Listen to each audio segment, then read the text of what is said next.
నీలోనే ఆనందం నా దేవా, నీలోనే నాకు జీవం.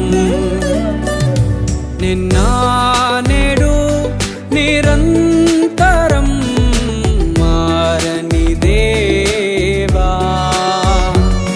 నిన్న నేడు నిరంతరం మారని దేవా. ఈ లోకమ